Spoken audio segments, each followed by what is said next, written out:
अब बुद्धि भ्रष्ट हो गई तो अब बचा क्या। और बुद्धि क्यों भ्रष्ट होती है? ध्यायतो विषयान पुंसा संगते स्पजायते संगात संजायते कामा कामात क्रोधो विजायते क्रोधात भवत सम्मोहात सम्मोहात स्मृति विभ्रमा स्मृति भ्रंशाद बुद्धिनाशो बुद्धिनाशात प्रणश्यति। बुद्धि का नाश बहुत लास्ट में हुआ जाकर। ये स्थित प्रज्ञ के लक्षणों के अध्याय का श्लोक है। ध्यायतो विषयान पुंसा। बुद्धि ऐसे डायरेक्ट भ्रष्ट नहीं होती। कोई यदि ये सोचे कि हमारी बुद्धि ऐसे भ्रष्ट हो गई, ऐसे नहीं, उसका बहुत बड़ा लंबा सिस्टम है। कैसे भ्रष्ट होती? ध्यायतो विषयान पुंसा। जो मनुष्य निरंतर विषयों का ध्यान करता है, गौर करना इस बात पर, निरंतर विषयों का चिंतन करता है। ध्यायतो विषयान पुंसा संगते स्पजायते। तो उन विषयों के प्रति उसके मन के अंदर आसक्ति पैदा हो जाती है। आसक्ति को इंग्लिश में किलिंग कहते हैं, यानी वो चिपक जाता है। फिर उसमें आसक्त हो जाना यानी चिपक जाना। और जब उसमें आसक्त हो जाता है, संजात संजायते कामा, तब उसके अंदर उन विषयों को भोगने की आसक्ति के कारण कामना पैदा होती है कि अब इनको भोगूं, ऐसा मन में इच्छा होती है। इसलिए ध्यान सिखाया जाता है कि ध्यान विषयों का न करो, ध्यान प्रभु का करो, ध्यान इष्ट देव का करो, ध्यान कोई देवी देवता का करो, या ध्यान गुरु का करो, या ध्यान कोई पवित्र पुरुष का करो। ध्यान की व्यवस्था इसीलिए क्योंकि ध्यायतो विषयान पुंसा। यदि तुम किसी पवित्र पुरुष का ध्यान करते हो, महान पुरुष का ध्यान करते हो, देव पुरुष का ध्यान करते हो, तो तुम विषयों का ध्यान फिर नहीं करोगे। क्योंकि मन एक है और एक मन एक समय में एक ही विषय का, एक ही चीज का ध्यान करेगा। शब्द स्पर्श रूप रस गंध, ये 5 विषय हैं और इन विषयों का ध्यान मन निरंतर करता रहता है। इन विषयों के ध्यान से मन को हटाने के लिए तो परमात्म ध्यान, आत्म ध्यान, स्वरूप ध्यान और किसी देवी देवता का ध्यान। कल मैं मंदिर में गया था, श्री कृष्ण पाल सिंह राजपूत के, नाम सही बोल रहा हूँ हैं? राम कृष्ण राजपूत। अंबा जी का मंदिर है, शंकर जी का मंदिर है। तो उन्होंने बड़ा अच्छा मंदिर और घर और सिस्टम ठीक उनका है, बुद्धिमान भी है।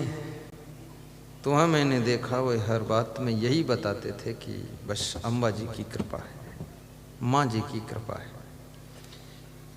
ये नहीं कहते थे मैंने मेहनत किया और मैं बड़ा खिलाड़ी हूँ, मैं बहुत बुद्धिमान हूँ, मेरी वजह से सभी बना है। नहीं, जो माँ चाहती है वो कराया है माँ ने, अंबा जी की कृपा। अब ऐसा व्यक्ति निरंतर अंबा जी का ध्यान करता है।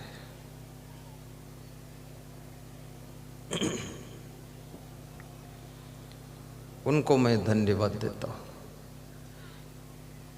और बड़ी मजे की बात, अंबा जी ने सपने में उनको इशारा भी दिया कि तुम खाली मेरा ध्यान करो लेकिन थोड़ा व्यवसाय भी करो। तो निर्मल मसाले बनाना शुरू किया और मैं मसाले चेक करके लिए एक एक पीस सब लाया कि मैं चेकिंग करूंगा, सैंपल सही बन रहा गलत बन रहा है। तो मसाला तो उनका 100% टॉप का है, बिना मिलावट का है। मैं धन्यवाद देता हूं निर्मल मसाले आपके, धन्यवाद है। और जिसका मन निर्मल होगा वही निर्मल मसाला बना सकता है, और जिसका मन निर्मल नहीं वो मसाला में कुछ मिला सकता है। निर्मल मन जन सो मोहि पावा। विषयों में आसक्ति हो जाती है और आसक्ति होने पर उसको भोगने का मन होता है, काम भोग की इच्छा पैदा होती है। विशाल देव ने एक बहुत बड़ी बात कही है कि शब्द रूप रस गंध ये जो 4 विषय है, यदि इन पर आपका नियंत्रण है तो स्पर्श विषय के फंद में नहीं पड़ोगे। फिर तो ये 4 विषय ऐसे विषय हैं जो आपको स्पर्श विषय में ढकेलने के लिए, गिराने के लिए सहयोग करते हैं। और मुख्य विषय है स्पर्श विषय। स्पर्श विषय से बचना कोई साधारण बात नहीं। इसलिए जो साधु सन्यासी होते हैं उनको बहुत नियम, विचार, संयम से दूरी बनाकर रहना चाहिए, साधु सन्यासियों को। क्योंकि मनुष्य के अंदर कुसंग पा करके वासनाएं पैदा हो जाती है। जैसे आप देखते होंगे जो बरसात में खरपतवार उगते हैं और अभी गेहूं में नहीं उगेंगे, फरवरी में नहीं उगेंगे, जेठ में नहीं उगेंगे, पर पानी बरसने के बाद तुरंत खेत में वो खरपतवार उगते हैं। तो खरपतवार अभी क्यों नहीं उग रहे? मिट्टी तो वही है, जमीन वही है, और खेत में पानी भी किसान डाल रहा है, खेत की सिंचाई कर रहा है, अभी उग क्यों नहीं रहे फिर वो खरपतवार? इसलिए नहीं उग रहे हैं कि उनको अनुकूल मौसम अभी नहीं मिल रहा है, पूरा जो सिस्टम मिलना चाहिए। और वही खरपतवार के बीज सुरक्षित रूप से खेत के अंदर मिट्टी में छिपे हुए पड़े रहते हैं। जब वर्षा ऋतु आती है, वर्षा का पानी बरसता है, वर्षा का मौसम मिलता है, तो वह छिपे हुए बीज खरपतवारों के जो मिट्टी में पड़े हैं वह तुरंत अंकुरित हो जाते हैं और खरपतवार उगकर खड़े हो जाते हैं। ऐसे कुसंगत की वर्षा जब होती है तो आपके अंदर भी ये वासना के बीज जो छिपे पड़े वह अंकुरित होने लग जाते हैं। इसलिए कुसंग से दूर रहो। साधु सन्यासी के लिए तो यहाँ तक कहा गया है कि अपने माँ के पास भी उसको छू कर नहीं बैठना चाहिए जिस दिन से साधु हो गया है।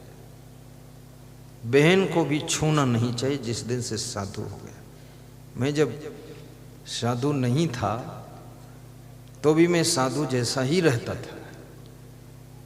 कक्षा 11 में पढ़ता था तो मैं किसी भी माँ बहन को अपने गाड़ी पर बिठा के नहीं ले जाता था। तो मेरी माँ कहती थी ये बहन है, इसको वहाँ छोड़ के आओ। तो मैंने कहा और भाई है उससे कह दो छोड़ के आ जाए। बोले तुम भाई नहीं हो क्या? मैंने कहा मैं भाई हूँ, मैं साधु भाई हूँ। बोले अभी कहाँ साधु हो तुम, पैंट शर्ट नहीं पहन, अभी तो पहने हो, पढ़ते हो, घर रहते हो। हमने कहा मन साधु हो चुका है, साधु के नियम पालन करता हूँ, इसलिए दूसरे भाई की ड्यूटी दो, इसको छोड़। बोरी वोरी कहीं छोड़ना तो मैं छोड़ दूँगा। तो मेरी माँ हंसती थी, कहती थी तुम बहुत पक्के साधु बनोगे लग रहा। हमने कहा लग नहीं रहा, बनना ही है, बस गुरु ढूंढ रहा हूँ, पढ़ाई पूरी हो जाए फिर सब घर बार छोड़ना है।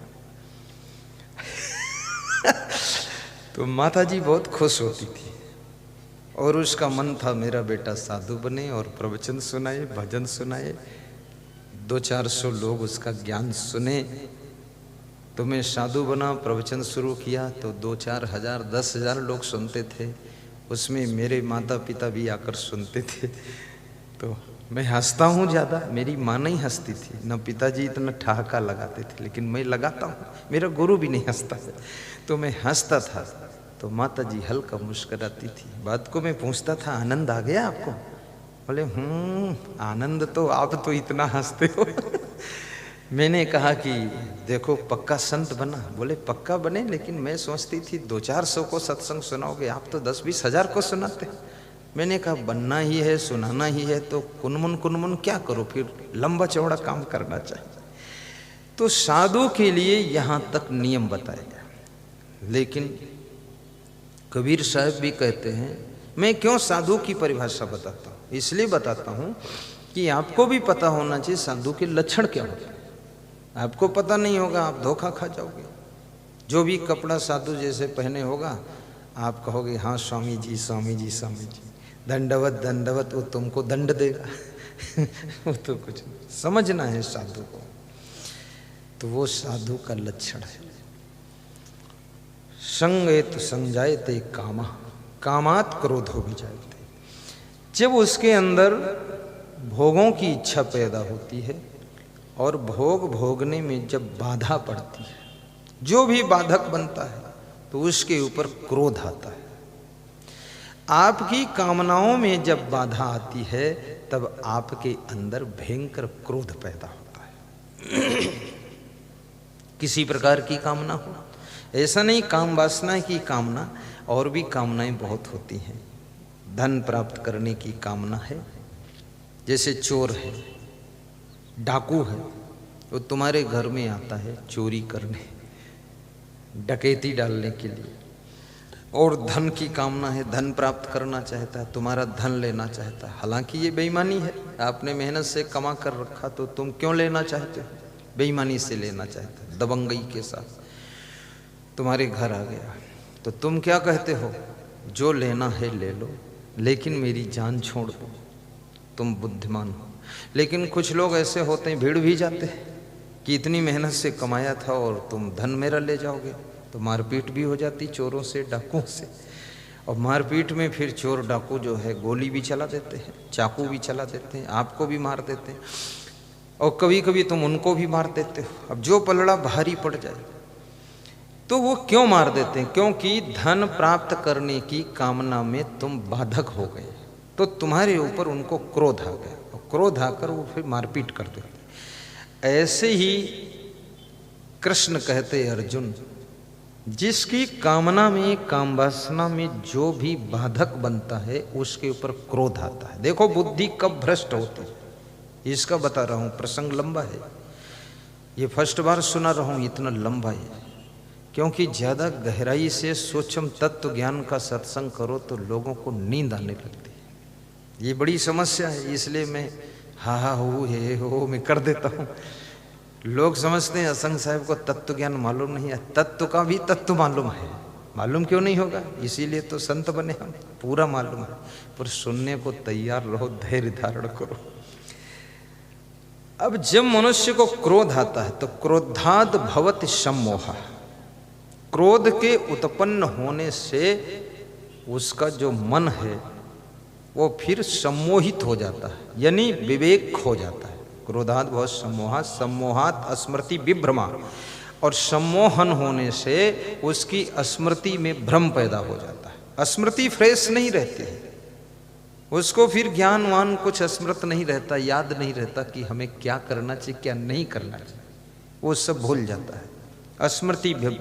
स्मृति भ्रंशाद बुद्धि नाशो, स्मृति में भ्रंश होने से बुद्धि का नाश हो जाता है। और जब बुद्धि का नाश होता है, बुद्धि नाशात प्रणश्यति, बुद्धि का नाश होने के बाद उसका पूरा पतन हो जाता है, विनाश हो जाता है, और वो व्यक्ति फिर संसार में मुंह दिखाने लायक नहीं रह जाता है। इसलिए याद रखना, आपकी बुद्धि भ्रष्ट ना हो, बुद्धि नष्ट ना हो।